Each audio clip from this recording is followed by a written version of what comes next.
The Study of Sociology by English philosopher, biologist, anthropologist, and sociologist Herbert Spencer was originally published in 1873. Spencer was known for his contributions to evolutionary theory and for applying it outside of biology to the fields of philosophy, psychology, and within sociology. In particular, this work is a survey of the foundations of sociology by one of its founders, within which he applies the idea of natural selection to group survival and institutional structures. Sample. Chapter 1. Our Need of It. Over his pipe in the village alehouse, the laborer says very positively what Parliament should do about the foot and mouth disease. At the farmer's market table, his master makes the glasses jingle as with his fist. He emphasizes the assertion that he did not get half enough compensation for a slaughtered beast during the cattle plague. These are not hesitating opinions.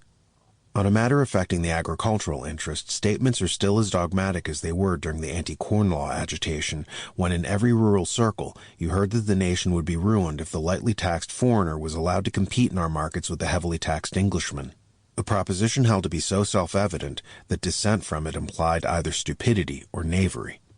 Now as then may be daily heard among other classes opinions just as decided and just as unwarranted.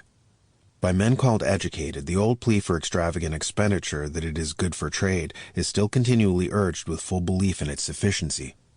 Scarcely any decrease is observable in the fallacy that whatever gives employment is beneficial, no regard being had to the value for ulterior purposes of that which the labor produces.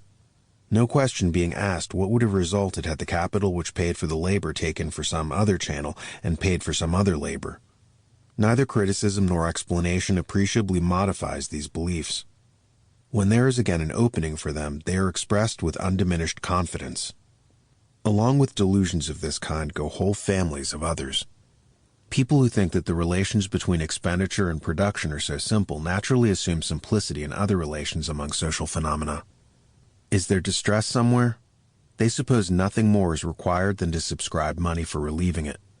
On the one hand, they never trace the reactive effects which charitable donations work on bank accounts, on the surplus capital bankers have to lend, on the productive activity which the capital now abstracted would have set up, on the number of laborers who would have received wages and who now go without wages. They do not perceive that certain necessaries of life have been withheld from one man who would have exchanged useful work for them, and given to another who perhaps persistently evades working.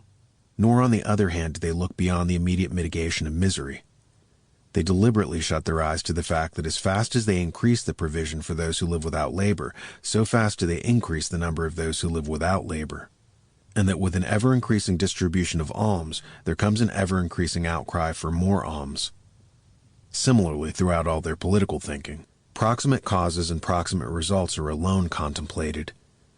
There is scarcely any consciousness that the original causes are often numerous and widely different from the apparent cause, and that beyond each immediate result there will be multitudinous remote results, most of them quite incalculable.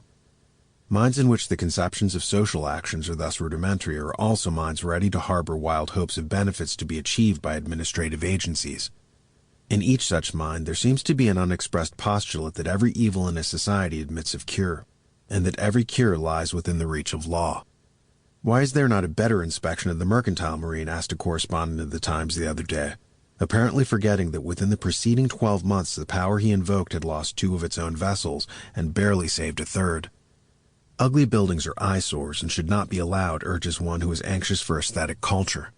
Meanwhile, from the agent which is to foster good taste, there have come monuments and public buildings of which the less said the better, and its chosen design for the law courts meets with almost universal condemnation.